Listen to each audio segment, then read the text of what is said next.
Naroon, dito na naman tayo sa another episode ng ating Badong Aratilis Vlogs.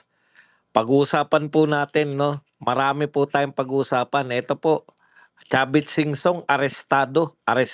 Singson. Chavit Singson. Mali naman si Badong. Okay.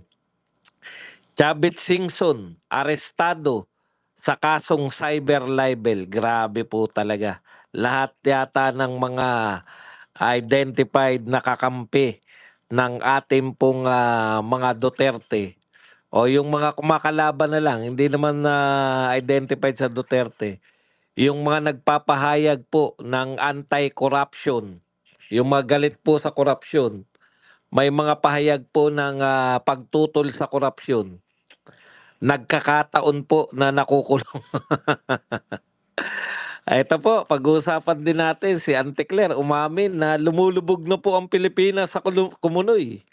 Pero yan daw po ay dahil sa tuloy-tuloy na kasinungalingan ni BP Sara. Tindi. Ang Pangulo daw po ay trabaho lang. Pag-uusapan din po natin, ito po, Robin Padilla, pwedeng maparusahan ng ICC. Ang tindi nyo naman, lahat na lang ICC. Pinakilala na po yung mga private mga abogado ng prosecution dito po sa impeachment ni BP Sara at nagyabang agad o nagpatawa itong kanilang ah, pinaka-abogado de Campanilla na sino na nga to? Attorney Lorna Capunan.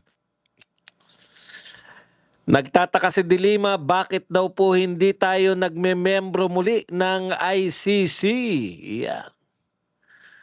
At Tito Soto, kinantyawan yung mga magbumanat dito po yung maling akala dito po sa Supreme Court ruling. At siyempre magre-react din po tayo dito kahit medyo huli na. Gusto ko rin pong mag-react dito po sa pagbasura ng kasong ikinaso kay Recto dito po sa paglilipat ng PhilHealth Fund. Yan po mga pag-uusapan natin, pero bago yan, kung bago ka pa lang dito sa ating channel, mag-subscribe ka na.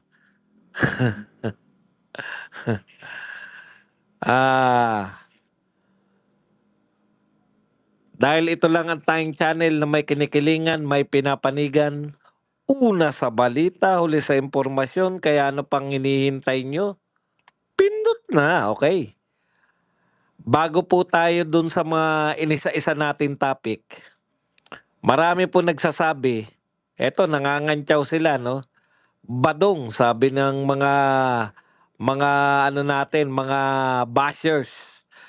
Badong, kung totoo yung sinasabi mo na si Gatchalian ay kolorum, di ba? Kasi ang sabi natin, walang quorum kaya kolorum. Si Gatchalian, walang quorum, binoto ng 12 lang, walang quorum, kaya siya ay isang kolorum. Okay. Tanong, sabi ng mga bashers, bakit daw kung kolorum si Gatchalian, bakit siya ang pumipirma ng tseke? O bakit siya nakakapirma ng tseke? Alam niyo po ba ibig sabihin ng kolorum? Halimbawa po yung mga jeepney kolorum. Ibig niyo sabihin yung mga jeepney kolorum hindi nakakabiyahe? Bumabiyahe rin po, kaya nga lang kolorum sila. So sana naintindihan niyo po yung pagkakaiba ng kolorum at ng hindi. Kasi ang sinasabi nila kung nakakagampan ng trabaho, kung nakakapirma ng tseke, kung nauutusan niya yung mga tao dyan sa Senado, bakit nyo tatawagin kolorum? Ganon din po yung jeepney na kolorum, nakakabiyahe rin po sila. Pag-isipan nyo po, hindi po porket sila ay nariyan, ay legal na po yung kanilang panunungkulan. Isa lang po magsasabi ng legal na yan, yun pong Supreme Court. Ang tanong, bakit hindi po sila nagsesesyon? Tanong natin kay Chis Cariote. Judas Chis Cariote. Sabi mo, di ba? O, ulit-ulitin natin to. Hanggang matauhan yan. Ang sabi ni Chis Cariote, kaya daw siya bumaliktad. Kaya niya raw trinaydor yung mga kasamahan niya sa Brave 13 dahil gusto niya na sesyon. Tanong, Chis, buhat ba nang bumaliktad ka? May sesyon na? Wala naman, di ba? Kaya niloloko mo lang kami. Mas tama, mas naniniwala kami kay Jinggoy. Ang sabi ni Jinggoy, siya po ay inaaraw-araw, inooras-oras, minuminuto, inaalok na pag bumaliktad, wala ng kaso. Pero pag hindi bumaliktad, makukulong siya. Ayun po, nakakulong si Jinggoy. Yung dalawa po, si Joel Villanueva at saka to si Judas Chis Cariote, laya. Di ba? Sino po ang nagsasabi ng totoo at sino po ang nagsasabi ng kasinungalingan? Okay, punta po tayo sa mga maiinit na mali-malita. Mali-malita, eto na po.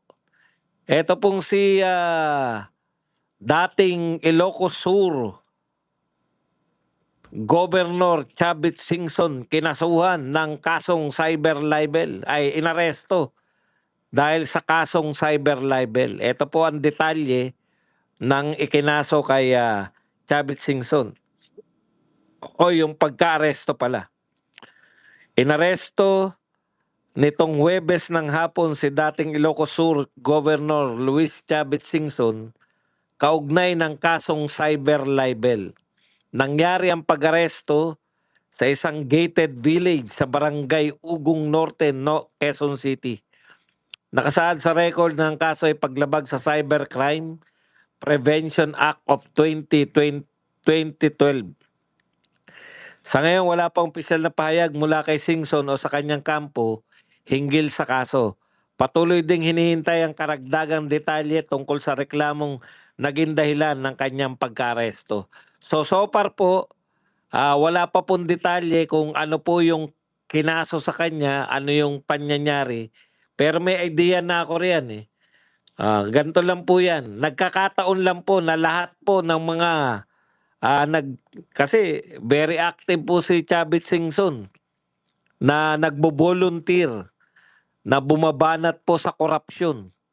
Lahat po ng bumabanat sa korupsyon, ngayon po sa panahon natin, baliktad. Kung sino po yung bumibira sa korupsyon, siya po ang nakukulong, na pinapaaresto. Tignan nyo na lang po yung Brave 18 na yan. Pero so far po, sa huling malita, sa huling malita, ano na po, nakapagpiyansa na po si Chavit. Pero kahit po, yung isipin po, tignan po ninyo, sangkatutak na po ang kinakaso sa Brave 18.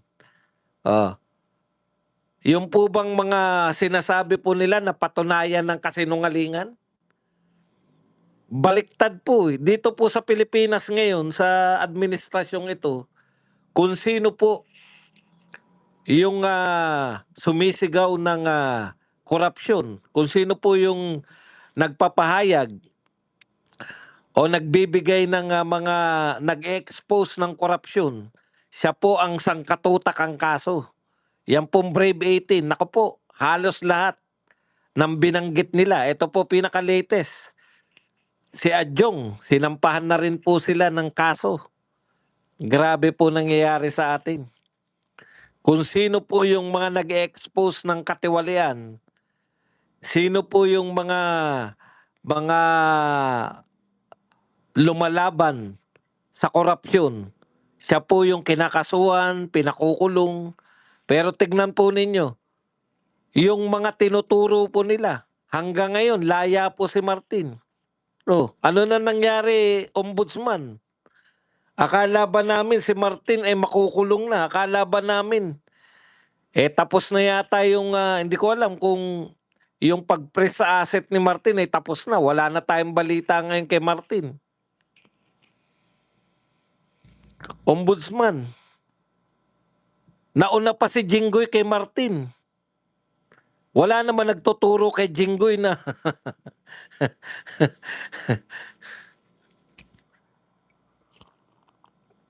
grabe po tong ano natin, grabe po tong gobyerno eh.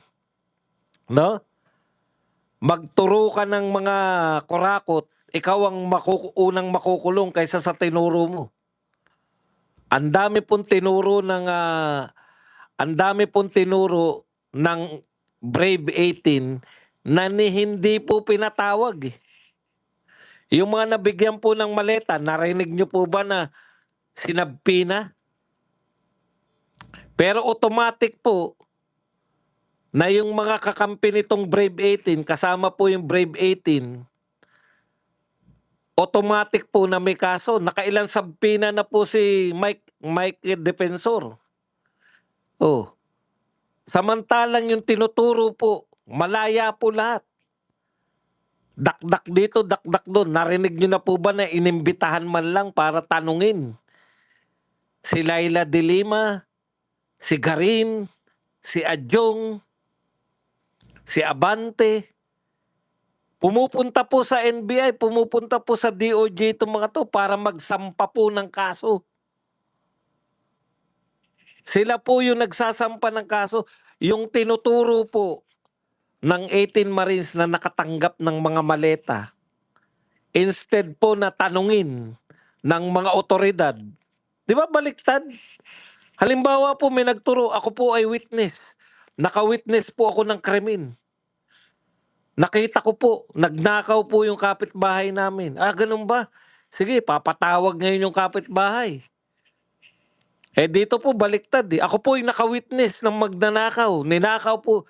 Dinalahan po namin ng maleta itong mga tao na to galing po sa nakaw. Ganun ba? Sige. Sasampahan ka namin ng kaso. Ako? Ako po yung testigo eh. Ni hindi po nagpakitang dito po wala pong di ba? Walang pagkukunwari man lang eh. Kunwari imbitahin natin si De Lima. Kunwari imbitahin natin si Abante. Kunwari imbitahin natin si Martin. Kunwari wala na po silang pagkukunwari eh. Kunwari imbitahin natin si Soto. Narinig niyo po ba na sinabpi na si Soto? Si Laila de Lima? Yung mga maiingay na congressman? Si Asidre? Si Mama Monchang Ortega? Mama Monchang kasi chismoso eh. Nakikialam pa sa Senado eh. Anong klase tayo sa Pilipinas? Anong pong klaseng batas to? Ikaw yung may mga lumabas kami po. Lumalabas po kami ngayon, lumalantad po kami dahil gusto po naming isumbong. Magsusumbong po kami. Kami po ay ginamit na mga taga-deliver po ng mali-maletang pera. Sa matinong gobyerno, sa matinong bansa, iimbestigahan po yung mga tinuturo ng 18 Marines. Dito po baliktad. Sino po yung mga sinabpi na? 18 Marines at kanilang mga kasama. Yung mga pinaniniwalaan nila na nasa may control sa 18 Marines, si Mike Defensor. Yung kanilang attorney. Ngayon lang po ako nakakita na lumantad kayo, tinapangan ninyo. Thank you very much kay Kaingo Method na nagbigay po sa atin ng 199 pounds na pangkape. Yung mga witness po, ngayon ko lang po napagtanto, dito po sa Pilipinas, mag-witness ka sa krimen, ikaw ang malaki ang potensyal na makulong. Pero yung tinuro mong kriminal, yung tinuro mong tumanggap ng maleta ni hindi po pinatawag eh. Baliktad na po ngayon eh.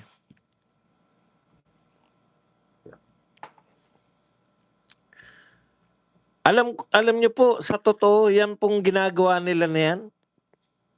Sa akin lang ha, yan pong ginagawa nila yan, pananakot po dito sa mga posibleng lumantad pa.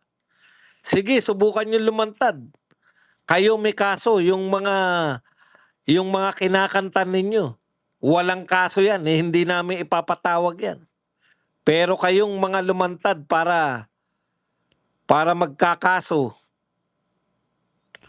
kayong lumantad para ituro pala, hindi magkakaso, ituro yung mga taong magnanakaw.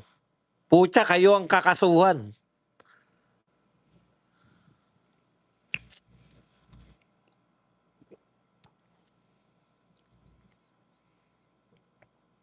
Okay, punta na po tayo sa iba pang balita. Ito po ang pahayag ni Auntie Claire. Okay, Lakasan natin ng konti, baka hindi nyo marinig.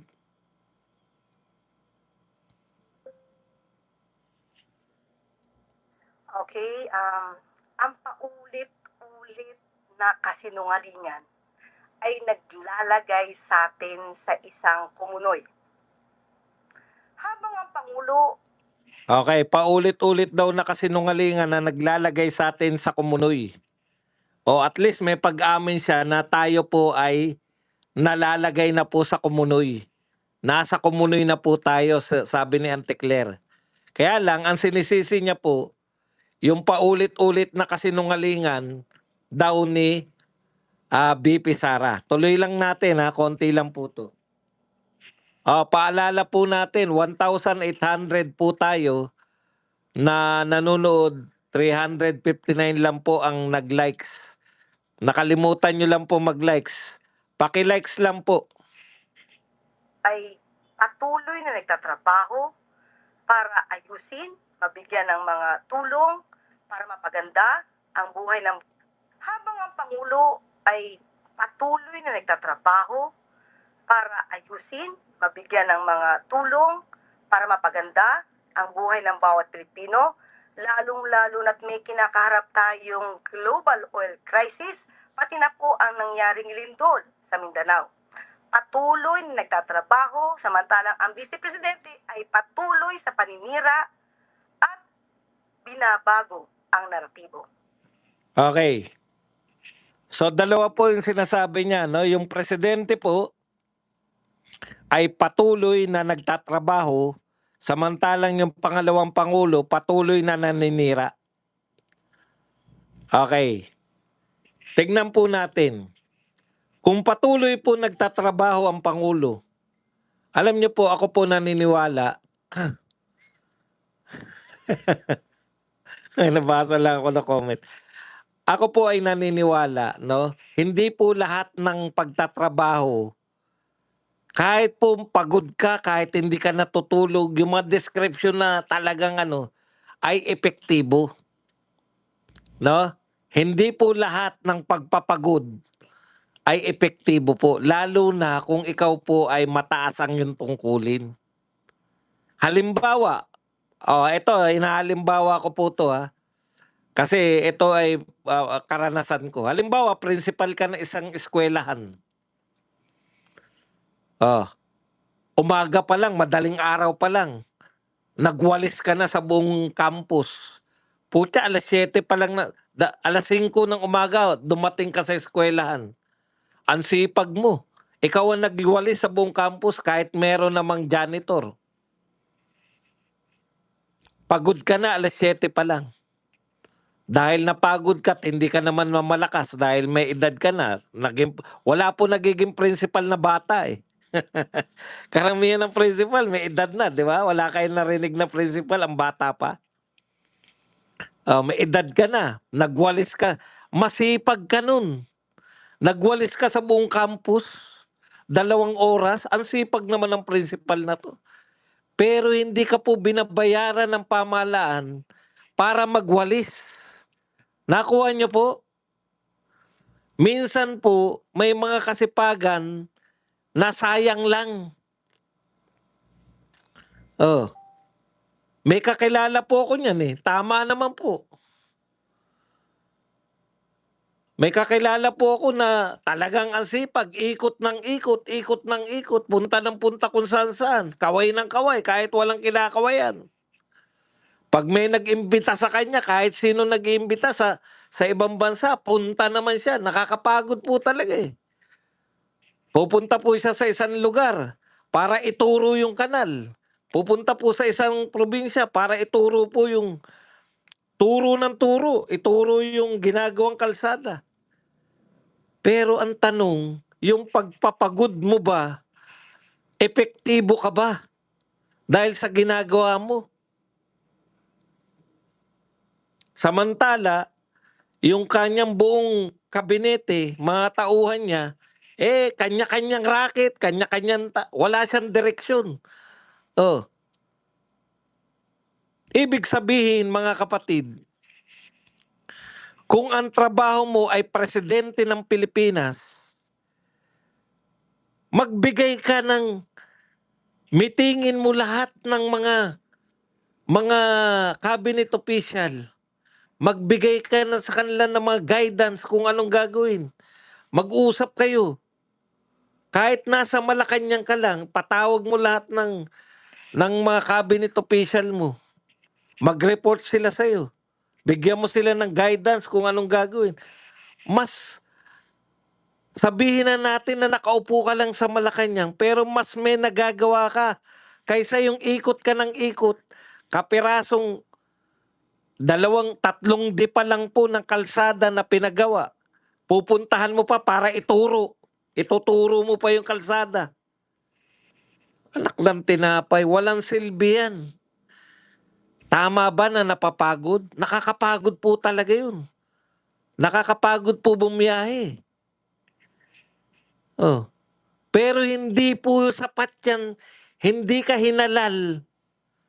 Tandaan mo, bakit ba ako hinalal? Para magbigay ako ng direksyon. Para lutasin ko yung malalaking problema. Putya, pupunta ka sa lugar. Pupunta ka sa Naga City. Magtukoy na tayo. Punta ka sa Naga City. Ituturo mo. Sabay kayo ng mayor. Ituturo mo yung creek. Turo sa creek. Punta ka ng Baguio. Ituturo mo yung nag-landslide. Ituturo mo. Pupunta ka rin hindi ko na alam kung saan yung lugar na 3 depa lang. Hindi po nagpagawa ng kalsada. Nirepair yung kalsada, 3 depa ang haba.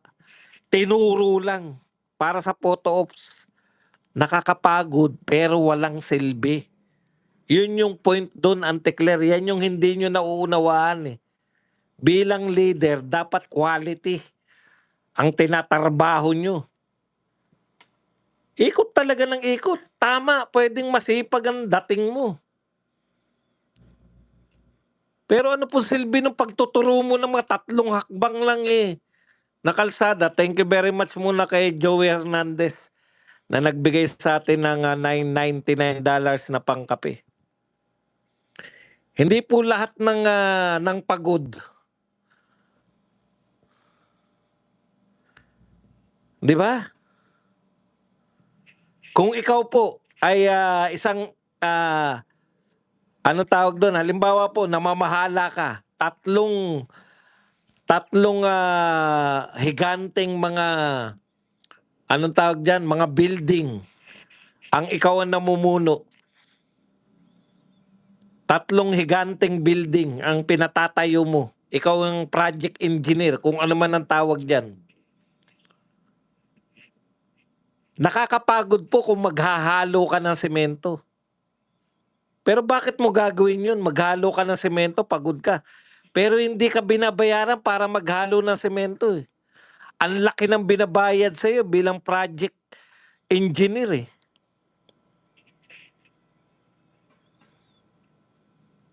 Tamang mas nakakapagod yung maghalo ng semento. Pero hindi ka binayaran ng kumpanya mo para maghalo ka ng semento.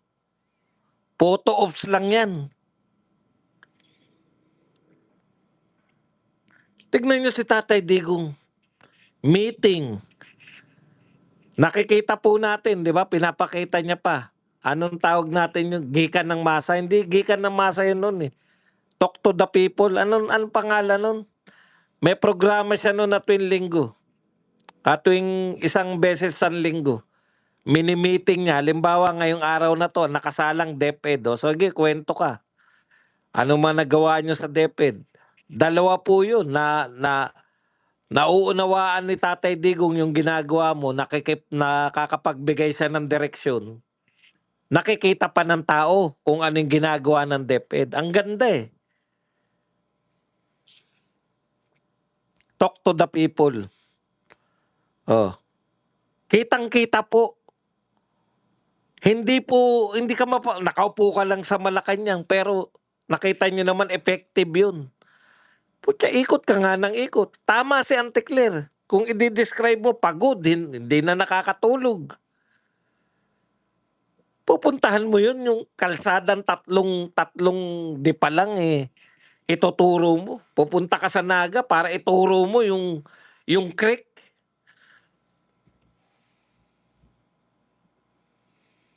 Okay, punta po tayo rito sa iba pa. Kaya, Auntie Claire, yung sinasabi mo lumulubog tayo sa Kumunoy, correct, pero hindi yan kagagawa ni BP Sara. Sinasabi mo, yung Vice President natin wala nang ginawa kundi tumira ng tumira. Wala nang ginawa kundi umatake ng umatake, manira ng manira. Natural, ganyan talaga trabaho ng oposisyon. Hindi katulad ng oposisyon na nagsasabi oposisyon kami pero puri lang ng puri. Hindi nga bumabanat. Kung wala pong bibira sa administrasyon, lahat pupurihin. Wala tigil sa pagnanakaw yung mga yan. Kahit papano po, yung mga pamumuna po ng mga tao sa mga magnanakaw, napipigilan po. Nahihiya naman ng konti. Kung walang magsasalita ng laban sa pagnanakaw, puta, nakaw, mayat maya nakaw, wala nang pakialam yung mga yan. Punta po tayo rito kay Recto. Pinawalang sala si Recto. Yung mga kinaso kay Recto, hinggil po dito sa paglilipat ng pondo. Tignan nyo Ano po ang basis bakit kinasuhan si Recto? Trip lang ba? Hindi po. Dahil po sa Supreme Court, sabi ng Supreme Court, landmark ruling po to. Ano po ibig sabihin ng landmark ruling? Ito po, habang buhay na to, tong ruling na to, hindi na po pwede yung ginawa ni Recto na hahagilapan ka na, oy, kayo meron kayong savings. Lipat natin yan. Hindi po, lalo na sa PhilHealth. Kasi ang PhilHealth, nakalagay po sa batas kung saan gagastosin ang pera ng PhilHealth. Sabi po ng Supreme Court, illegal. Supreme Court unanimously ruled that the transfer of 60 billion in PhilHealth reserve funds to the National Treasury was unconstitutional. So ano po ibig sabihin? Hindi po naaayon sa batas yung pagtatransfer ng 60 billion. Kaugnay niyan, hindi na po pinalipat yung mga susunod pang mga salapi. Kasi may naiiwan pa, 90 billion yata yan. Okay. Ngayon, ang sabi ng marami, ang utos ng Supreme Court, ibalik lang yung pera. Hindi po sinabi ng Supreme Court na dapat may makasuhan. Hindi po ganyan anong tawag doon? magpasya ang Supreme Court. Ang pagpapasyahan lang po ng Supreme Court, yung inilalapit ninyong reklamo. Wala naman pong nagdemanda eh. Ang nilapit lang po nila nung mga nagreklamo dito sa 60 billion na paglilipat ng PhilHealth, ang nirereklamo lang po nila, legal po ba yung paglilipat ng PhilHealth? Sabi ng ng Supreme Court, o constitutional po ba yung paglilipat ng pera ng PhilHealth? Yun lang ang question nila eh. Kaya ang pinagpasyahan lang po ng Supreme Court, yan, unconstitutional yan. Illegal yan. Ngayon, so siyempre, ang sasabihin lang ng Supreme Court, kung unconstitutional yan, ibalik nyo yan. Tapos bawal nyo nang galawin ang PhilHealth. Kasi po, Badong, ano mangyayari kung sobra-sobra na ang pera ng PhilHealth? Totoo po, hindi naman po sobra-sobra ang pera ng PhilHealth eh. Hindi po pwedeng maging sobra ang pera ng PhilHealth. Kasi, pag maraming pera, halimbawa maraming hawak ang PhilHealth, ang kinakailangan po dun, dagdagan mo yung benefit ng mga member ng PhilHealth. Di ba? Or, bagbawas ka ng PhilHealth contribution. So, kung unconstitutional, mayroon pong gumawa ng pagkakamali. Mayroon pong lumabag sa batas na tao. Pwede ba maging unconstitutional yan? Kusa lang po ba yung PhilHealth? Kaya dapat po, kung unconstitutional po yung paglilipat niyan, dapat may managot. Tao po yan eh. Sino yung tao na yan? Ito, basahin po natin. The Supreme Court declared void a special provision of the 2024 General Appropriations Act. Meron pong special provision yung GA ng 2024. At sino po may gawa nun? And Department of Finance Circular Number 003-2024 citing grave abuse of discretion. So meron pong Department of Finance Circular Number 003-2024. Yan po yung nagsasabi na yung mga sobrang pera ng bawat ahensya kukunin ng Department of Finance at ibabalik sa Treasury. Sino po ba yung Department of Finance noon? Sino po yung nag-utos na kumuha ng pera? Si Recto. Ito po, simple lang eh. Ito natutunan ko pakikipag-usap kay Marcoleta. Wag na natin idaan sa batas. Logic lang. Pwede ba maging unconstitutional yung isang bagay na walang involved na tao? Sabi ng Supreme Court, unconstitutional yung paglilipat ng pera. Sino yung naglipat ng pera? Sino yung nag-utos na maglipat ng pera? Yun yung lumabag sa konstitusyon.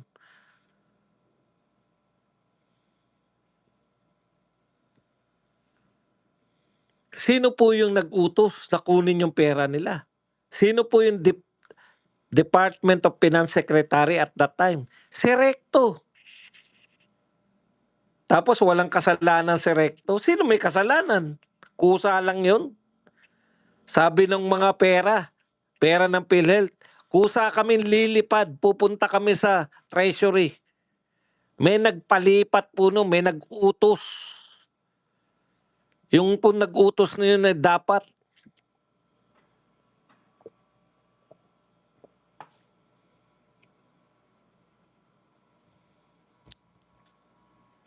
Okay. Punta po tayo sa iba pang balita. Ito nga po, sabi ni tama, may nabasa ako ron eh. Sabi po ni Rowena Guanzon, ito, nilinaw ni former Commissioner po, Attorney Rowena Guanzon na hindi umano dapat ilarawan na inaresto si dating Ilocos Sur Governor Luis Singson sa gitna ng cyber libel case na kinaharap nito. Hindi duwag si Governor Chavit, hindi siya inaresto, siya ang kusang nag-surrender sa pulis. Okay. Cyber libel ang charge. Pag ganito, lagi, wala na magsasalita tungkol sa mga katiwalian ng gobyerno. Correct na correct. Saan na ang freedom of speech? Maganda yung katanungan ni Guanzon eh. At yung sinabi niya, pag lahat po na magsasalita ng katiwalian sa gobyerno, ipapakulong ninyo, sasampahan ninyo ng cyber libel, sino pa ang magsasalita laban sa korupsyon? Nasaan ng freedom of speech? Tandaan po ninyo, etong si Chavit Singson, bilyonaryo po to. Kung kaya nyo pong gawin yan sa mga bilyonaryo, paano na lang sa mga pangkaraniwan wala pong abogado?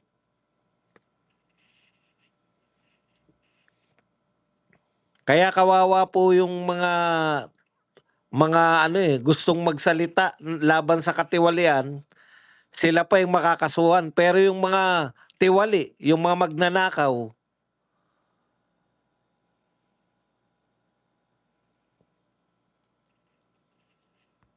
yung mga tiwali at mga magnanakaw, yun po ay nasa laya.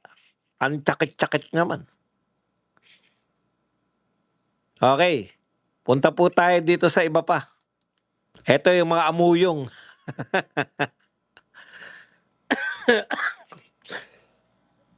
Excuse me po. Ito muna. Sabi po ni Attorney Cristina Conti, mayroong pananagutan. Ang tawag sa atin ay obstruction of justice sa ICC. Ang parang equivalent nun ay Article 70 o offense against administration of justice. Posibleng masaklaw sila nun. Ang pinaka-at-risk ay si Senator Robin Padilla dahil sa panahon na itinakas niya, isinama niya palabas si Bato de la Rosa. Fugitive nang may tuturing si Bato de la Rosa noon, na-report na, alam nila ICC. Alam mo, Konti, wag mo ipanakot yung ICC. Nakachamba kayo kay Tatay Digong, mahirapan na kayong ulitin niyang kay Bato at sa mga susunod. Grabe naman kayo. Si Robin Padilla, ang mga inaakyat lang po na kaso sa ICC, mabibigat lang po na kaso. Kaya nga nyo binigitan yung kaso ni Tatay Digong, crimes against humanity. Pero mali nga po yung kay Tatay Digong ngayon, pati yung mga obstruction of justice na lang. Obstruction na lang ha. Dito po sa Pilipinas, yung obstruction of justice, bailable. Puta, dadalhin nyo na naman sa ICC tapos hindi na makakalaya doon. Lahat na ng maliliit na kaso, ICC na agad. Supreme Court, ano ba? Hindi nyo ba talaga pagpapasyahan yan tungkol sa ICC? Lahat na lang ng kalaban ng gobyerno, i-ICC na sila. Si Matibag, nagbabanta, babaha, ang termino babaha ng ICC warrant of arrest sa Pilipinas. Aba, kinakailangan nyo na makialam, Supreme Court. ICC na ang kinikilala nila. Unang sampa ng kaso, ICC agad. Obstruction of justice, ICC agad. Naklang tinapay, wala na tayong rito, kalayaan. Yung korte natin, kayo po Supreme Court, ang binababoy nitong mga katulad nito ni Conti.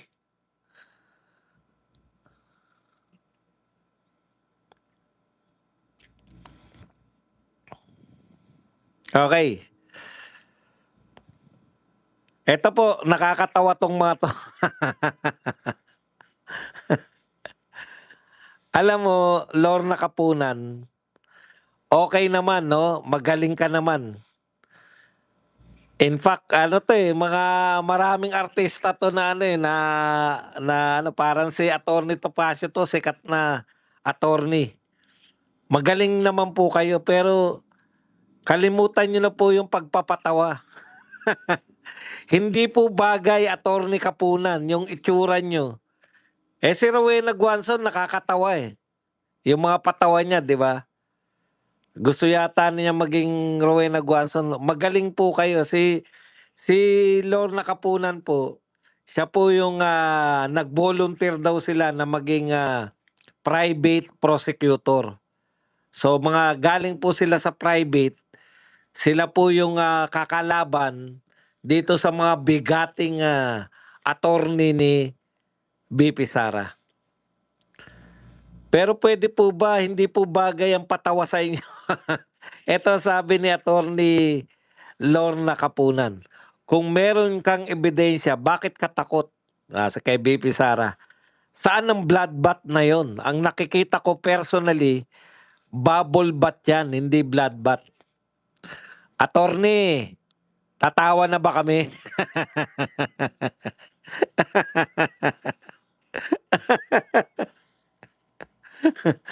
Una po, kaya po click si Attorney Guanzon, Attorney Kapunan sa mga patawan niya. Naiintindahan po ng tao yung sinasabi. Sino po ba nakakaintindi ng ng bubble bath? Yung mga pangkaraniwang Pilipino po, hindi po nauunawaan kung ano yung bubble bath. Dapat po pag magpapatawa kayo, yung alam namin kung ano yung hugot nyo. Saan ang bloodbath dun? Ang nakikita ko personally ay bubble bath. Tawa po tayo, tawa. Attorney, tatawa na ba kami? Magaling kang abogado, wag ka na pong magpatawa. Ang pagpapatawa po, ipaubayan nyo na yan sa marurunong sa type. Hindi nga namin alam kung ano yung bubble bath na yan. Paano? Kau naman, attorney. Hindi po lahat, para sa lahat yung pagpapatawa. Ipaubayan. Ito pa isa. Ito, hindi ko alam kung nagpapatawa to o seryoso eh. Ito po sabi ni BP Sara. Dapat pag-usapan ng 24 senators kasama yung nakulong at yung nagtatago kung ano ba talaga ang prioridad ng kanilang institusyon. Kasi ang gusto ni BP Sara, mag-usap-usap yung 24 senators. Hindi yung ilalabas pa nila. Pasensya na po, hindi po talaga alam ng karaniwan kaya hindi po matatawa sa inyo, attorney. Simplihan nyo lang po yung mga joke nyo. Nagjo-joke kayo para lang sa inyo yata eh. Yung mga, sino po nakapag-bubble bath na sa inyo? Yan si Attorney Topacio, si Guanzon, magagaling po sila magpatawa. Hindi. Bad blood? Kala ko ba blood bath? Yung pala bubble bath. Yun ang yung patawa. Walang katorya-torya. Kadiri. Ito po sabi ni BP Sara. Dapat pag-usapan ng 24 senators yung problema nila. Lutasin nila. Lutasin nila yung problema nila.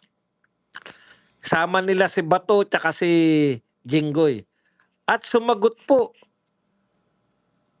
May sumagot.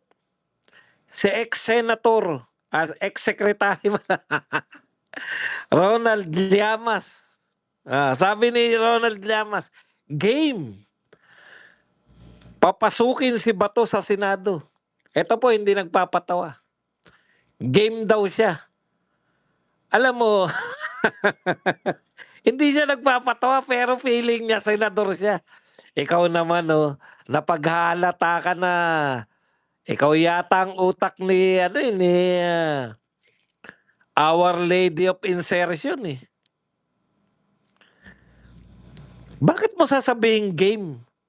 Senador ka ba? Llamas?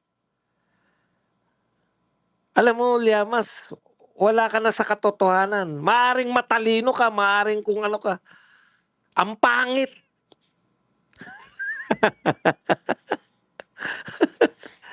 Sabi niya kay BP Sara, game. Papasukin mo si Bato sa Senado. Bakit game? Ano ibig sabihin? Ang sinasabi ni BP Sara, mag-usap-usap kayong 24 senador. Bakit nakikigame ka? Senador ka ba? Nasosobrahan ka yata eh, Brad. Ang pangit ng katwiran mo. Ang pangit. Nilyamas. ng katwiran ni Llamas pala.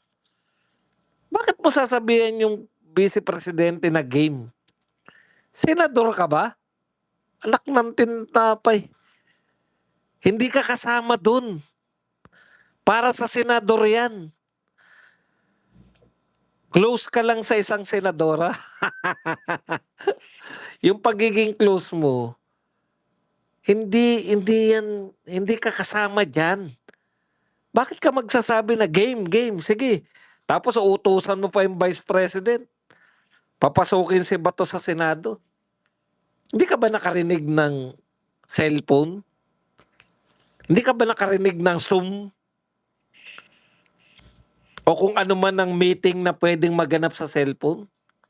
Sinabi ba ni BP Sara na anak ng tinapay, masyadong primitibo yung mukha mo. Pati utak mo. Puta, ang ibig mo sabihin na isasama, ibig mo sabihin si Jinggoy Estrada para makasama sa usapan, kinakailangan lumabas siya sa Senado, ay sa kulungan. Gamit-gamit din. Alam mo, yung pagiging pangit, hindi yan lisensya. Yung pagiging pangit, hindi po yan lisensya para pati argumento mo kaawaan. Sa totoo lang, baka lumaki ka, tumanda ka na kinaawaan ka dahil sa itsura mo. Ganun talaga eh, di ba? Pag ako may ka-argumentong pangit, sige na nga, wag na nga kitang patulan. Kawawa ka naman, ang pangit mo na nga eh. Wag mong gamitin yung kapansanan mo para kaawaan yung argumento mo. Hindi mo pwedeng nasa laptop lang si Bato o kaya nasa cellphone lang. Teknolohiya. Alam mo ba yun? Makabagong teknolohiya.